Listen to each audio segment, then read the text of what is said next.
അല്ലാഹു നിങ്ങളുടെ ദുആകൾക്ക് ഇജാബത്ത് നൽകാതിരിക്കില്ല.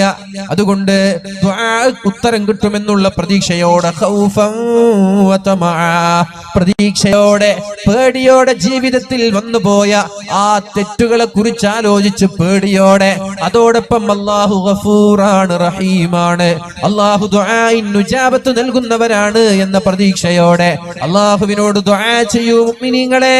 അല്ലാഹു ഒരിക്കലും നിങ്ങളെ നിരാശരാക്കൂല, അല്ലാഹു നിങ്ങളെ തള്ളിക്കളയൂല. അതുകൊണ്ട് പ്രാർത്ഥനയിൽ നിന്ന് നിങ്ങൾ ഒരാളും നിരാശരാവാൻ പാടില്ല. നമ്മുടെ ആയുധം പ്രാർത്ഥനയാണ്, മുഅ്മിനിന്റെ ആയുധം പ്രാർത്ഥനയാണ്.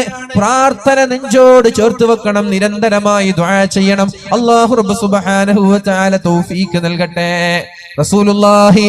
റസൂലുള്ളാഹി സ്വല്ലല്ലാഹു അലൈഹി വസല്ലം പറഞ്ഞു, അഹബ്ബുസ് സ്വലാത്തി ഇലല്ലാഹി സ്വലാത്തു ദാവൂദ് അലൈഹിസ്സലാം.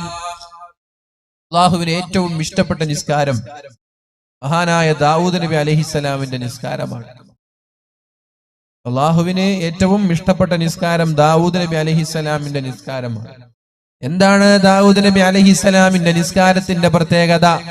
കാന യനാമു നിസ്ഫൽ ലൈൽ, രാത്രിയിൽ പകുതി ഭാഗം വരെ മഹാനായ ദാവൂദ് നബി അലൈഹിസ്സലാം ഉറങ്ങാറുണ്ടായിരുന്നു.